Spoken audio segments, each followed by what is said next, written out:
Hello, Debbie here. Welcome back to Barossa Valley Crafts. Today we're going to make this card. So this is from Craftzone.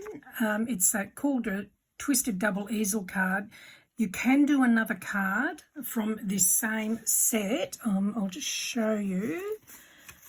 So from the same set, you can make this card. So it looks like that from the top and that from the front. So that is, I've done that one as a different tutorial. So if you wanted to see that, I will link that one into this one. But you can also make this card. So it looks like that from the top and like that from the front. So you can see there it's very dimensional. And then I've just added another piece on the back to allow it to stand. But I'll show you how I've done all that as we go. The actual paper that I've used on here, this picture here, is available from Craftzone. They've got a variety of pre-printed pictures, and they're really pretty and they're great for cards. And then I've just added some other cards, papers from my stash here with a couple of little kangaroos to finish it off. So it's very pretty. So let me show you how I have made this one. So this is how the card will come in the pack. So it's already scored there and there. So it's got the two diagonals and one across, and it's also cut here as well. So that's the base card.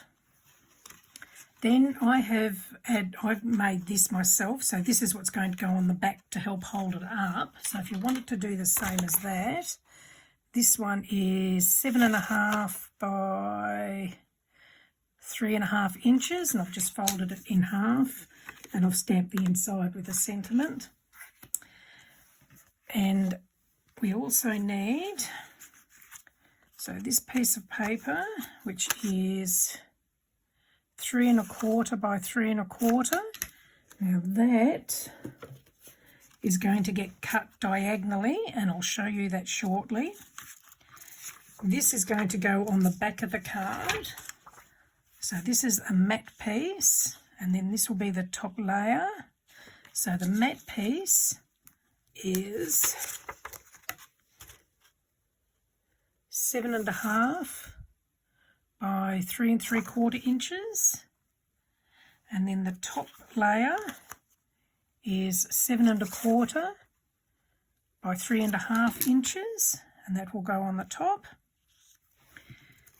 And there's also another piece here which I've already cut in half, and that one was 3.5 by 3.5 inches, and then cut diagonally. And then I've got some little bits and pieces here to put on it to decorate it with. So to cut diagonally, just hang on, I've just got a glue there without a lid on it. Let me just pop the lid on. So using a blade and a knife, so this knife has got a metal edge on it, which makes it good for using with a blade. If you use a plastic one, it can cut the plastic. So we're going to just cut that one diagonally. Didn't get it right. Oh, yes, I did. I think I need a new blade in that. I keep saying that. And now we're going to put this together. So I'll just put all the little bits and pieces out of the way. So we'll start off doing the back part. So with your scored and cut parts at the bottom, this is going to go on the top half. So we'll just pop some glue on here. Now you can, if you want to, use double-sided adhesive. I left the top off this. I think I've let it sit there for too long and it's dried out. Let me just see if it got it going. There we go. So I'm just going to pop some glue on here. Squeeze it a bit harder and it'll come out. So this particular glue is all-purpose art glue from Couture Creations. And we're going to put that on the top half of the card. And then the decorative piece will go on top of that.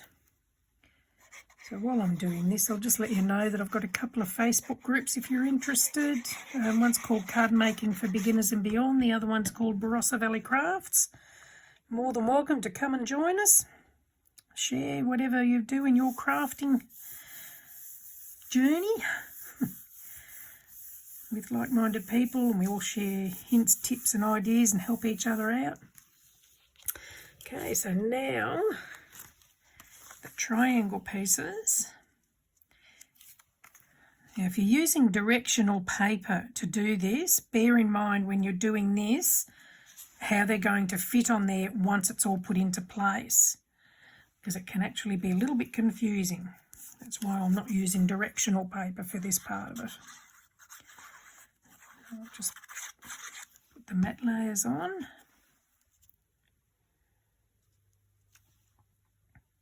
So again, like any other card, you decorate these to suit any occasion that you like. And just using papers that you've got from your stash. You don't have to go out and buy special papers.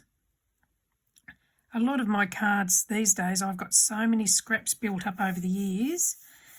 Because I'm not using big pieces, the only real big piece if I'm creating a card from start is the base card. But I just use a lot of the scraps just on the little bits and pieces rather than cutting into new ones and making more scraps to use up. And just pop those ones on.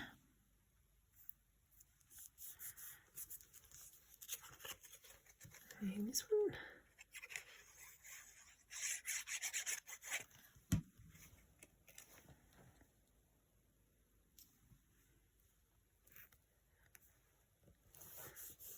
Okay, so that's the bulk of it done. Now we're going to fold it. So we're going to fold this over in half that way, and then fold this back. And fold this one back.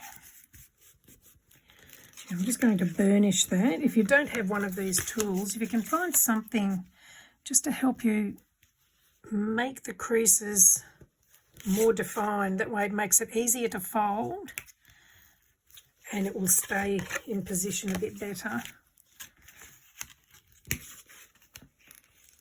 Okay, so that's that done. So now I'm going to flip it over. And this is where I'm going to pop this bit on the back, so that will help it stand up. You can do it to the whole size of the card if you like, but again, I was just using up some scrap card rather than using a big piece. So just make sure you line up the bottom part of the card. Oh, I have got it the right way, haven't I? Yes.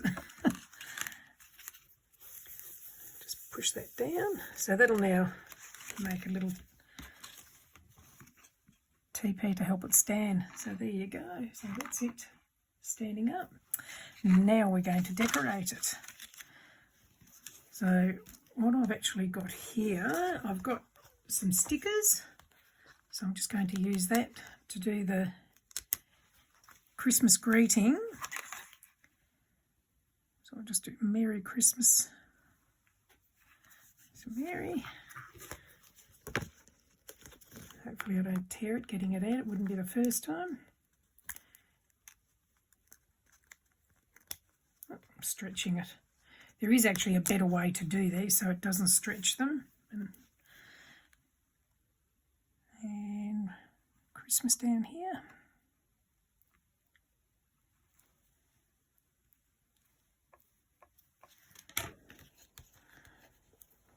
You can stamp it if you want to. But I think I've got these stickers, I may as well use them. Okay, so now I've just fussy cut out some other little pieces to stick on here. So I'm going to put a poinsettia there and a Christmas bauble with a bird sitting on it on that side. So we'll just pop some glue on here. I don't want to go above that line, otherwise it'll be a waste of glue and it'll stick to nothing. So I'll just pop that down there. Make sure you keep it into the line of your card so it makes it easy if you want to post it. And put the little bauble on the other side.